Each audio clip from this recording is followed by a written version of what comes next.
ইউনুসের বিরুদ্ধে আমরা বা আমাদের গভর্নমেন্টকে লাগেনি, বরং আপনাদের মনে আছে একটা কথা, গ্রামীণ ব্যাংকটা তৈরি করেছিল জেনারেল এরশাদ সাহেবের আমলে। একজন এমডি খোঁজা হচ্ছিল, তখন ডক্টর ইউনুসকে এনে সেই ব্যাংকের এমডি করা হয়। এই ব্যাংক কিন্তু তার নিজের করা না, সে সেখানে এমডি হিসেবে চাকরি করতেন, এমডি হিসেবে চাকরি করতেন এবং বেতন তুলতেন। এটা আর গ্রামীণ ব্যাংকটা হচ্ছে সরকারের সংবিধিবদ্ধ সংস্থা, ওই টাকা বেতন সব কিন্তু সরকারের পক্ষ থেকেই দেওয়া হতো। সরকার কেউ বাইরে গেলে জিও নিয়ে যেতে হতো। সেই চাকরিরত অবস্থায় হ্যাঁ সেটাকে তিনি নিজে করি এমনভাবে প্রচার করছেন যে ওটা যেন ওরা নিজেরই করা, কারণ দুটো মামলায় হেরে যায়।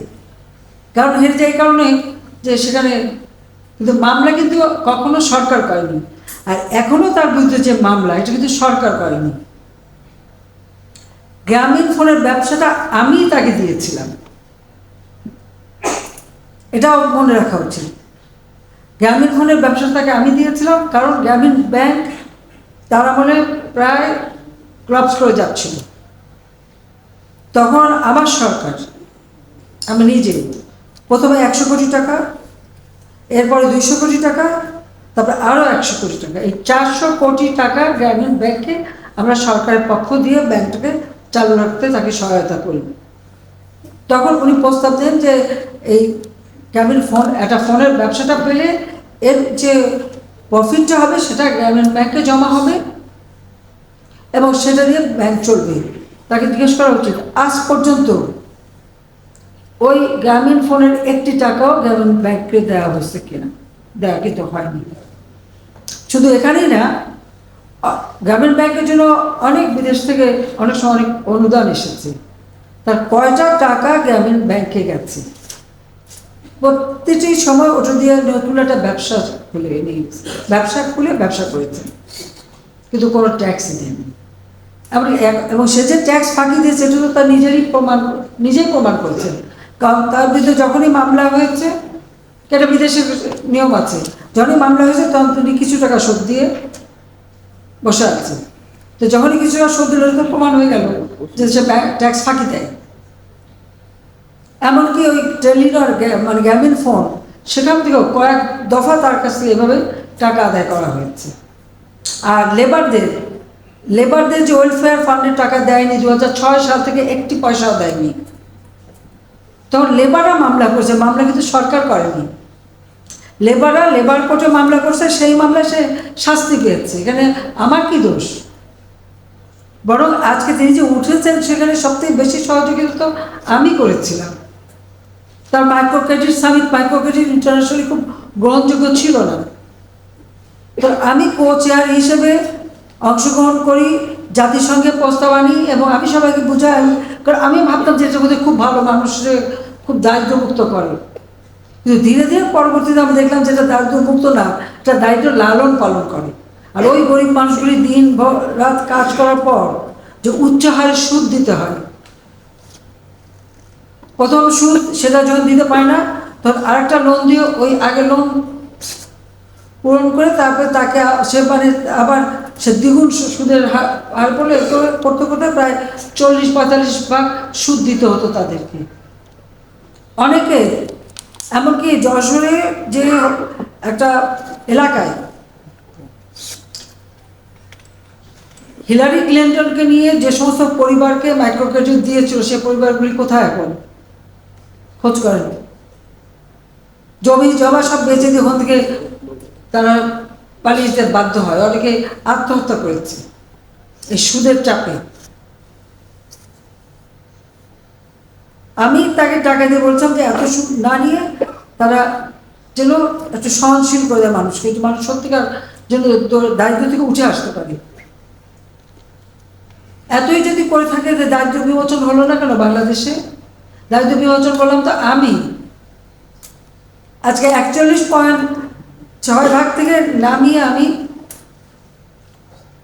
18.7 নামিয়ে এনেছি এই মাত্র 15 বছরে। সে ক্রেডিটও নেয়।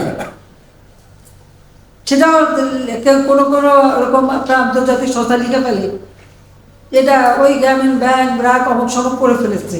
তো আমার প্রশ্ন যে আওয়ামী লীগ শেখ হাসিনা ক্ষমতা আসার আগে কত দারিদ্রের হার ছিল, আর শেখ হাসিনা আসার পরে কত কমেছে, সেটা একটু হিসাব করে বলুক না। মাথা পিছু আয় কত ছিল, এখন কত বেড়েছে।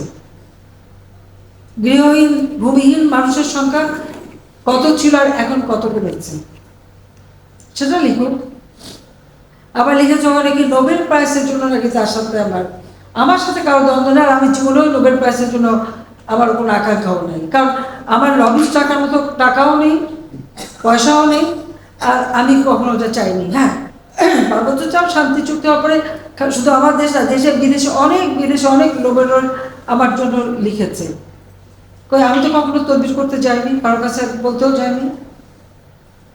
আমি তো কি পেলাম না আপনার ওটা আমি কখনো, ওগুলো আমার মাথার মধ্যেও নেই। আর শান্তি এখন যিনি অর্থনীতি নিয়ে কাজ করলেন, ব্যাংকের একজন এমডি, সে যখন একটা নোবেল প্রাইজ পায় তা তার সাথে আমি কন্টেস্ট করতে যাবো কেন?